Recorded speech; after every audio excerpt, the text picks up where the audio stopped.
All right, so for a little bit of practice, I'm only going to do the first one here because the other ones you are going to do on Canvas. And what we are doing here is that we are looking at these adjectives that you can see. Fortis, fortis, forte, third declension adjective of double termination. Magnus, first and second declension adjective, engains, engages. Third declension adjective, single termination, because it's engages, engages, engages. Bonus, a first and second declension adjective, and brevis, breve, third declension adjective of double termination.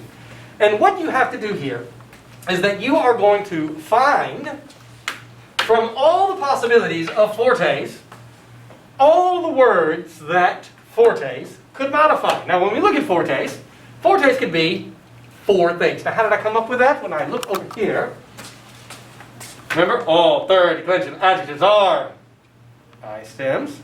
And I go down to here and I count fortes, fortes. Now, wait, why did I say it twice? Remember, masculine and feminine. And then again, fortes, fortes. So what are the four things the fortes could be? Masculine, plural, nominative. Nominative, plural, feminine. Accusative, plural, masculine. And accusative, plural, feminine. And so when I look at my sentence, I'm looking for any one of those. That's nominative singular, that's genitive singular, that is, whoa, if I got a nominative singular and that's got a US, what's going on there?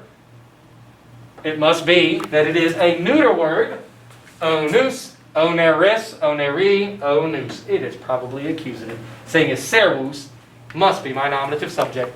So the slave carries a load on a journey through the streets of the genitive singular city. So which is the word? Weos. Why? Because that can be those four things. That I know for a fact is accusative plural, and that is accusative plural, both feminine. Now, inevitably, for the second one, forte, people would automatically draw a beeline from forte to itinere. Do not do it. You are tricked into that because you think, oh, look, they've got the same ending A. They must be going together. No, wrong. Itinere, if I point at it up here, is that itinere right there. Iter, itineris, itinere, iter, itinere. Whereas, remember, fortis, fortis, forte, if it were itinere, it would have to be modified by forti.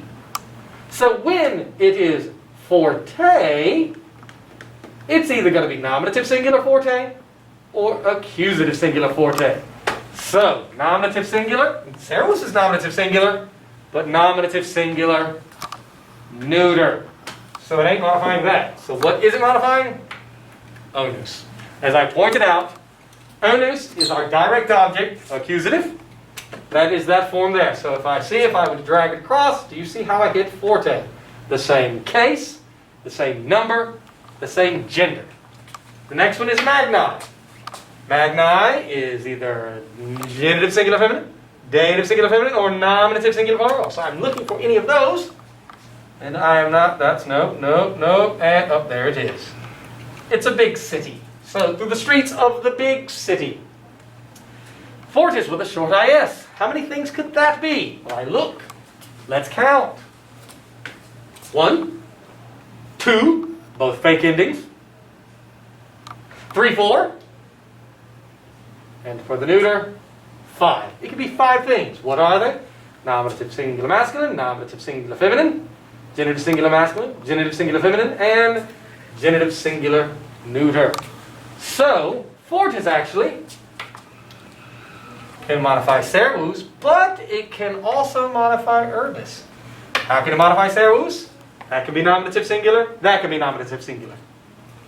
That is genitive singular, and that can be genitive singular. All 3 of the genders. So it doesn't even matter what the gender that is, but we see from magni, urbis is feminine. I'm going to change colors for no other reason than to not confuse the lines for the last 4. And so, magno. Magno, and I look, how many things could it be? 1, 2, 3, 4. Dative singular masculine, dative singular neuter. Ablative singular masculine, ablative singular neuter. And so I need to find something dative or ablative singular. And indeed, I sweep around ablative singular, ablative singular. 40. How many things could it be? I go and look, and oh my lord. Let's do some counting. Remember, I stem only.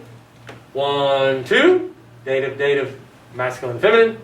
3, 4, ablative, ablative, masculine, feminine, because all third declension adjectives are I stems. And so instead of an E in the ablative, it has a long I. So 1, 2, 3, 4, 5, 6. I count 2 over here because masculine and feminine. I count 1 over here because it is only neuter. So 6 possibilities, but dative singular or ablative singular. And so I'm looking for dative or ablative singular, and also with itinerary because it is ablative singular. Magnum, how many things? 3. Accusative singular masculine. Nominative singular neuter. And accusative singular neuter. So I'm looking for something accusative singular, either masculine or neuter, or nominative singular neuter. The slave is not neuter, so not nominative singular, but what is accusative? Onus is accusative. And so, as you see, again, these lines very often do not share the same ending, but they will share the same case, the same number, the same gender. Then finally, the last one, magnus, is the easiest. We'll sweep around all the way to servus that you see there. So really quickly, fortes, vias, not the same ending. Why? First declension noun, modified third declension ending. Why not the same form? They're both neuter variants in the accusative. Same form? Nope. Why? Third declension noun by a first and second declension adjective. Same? Yep. Why the same? Third declension noun, third declension adjective. Sweeping around. Why not the same? Second declension noun by third declension adjective. And so forth and so on. Your last state is the Green Mountain state. Ver, or where in Latin, is green. Mont is mountain. And so therefore, the Green Mountain state, Vermont. Now, I'm going to be putting the rest of this on canvas for you to practice. And best of luck. This one already done for you. Appreciate you watching. And that does it for our first week of review of nouns and adjectives. And I appreciate all your work.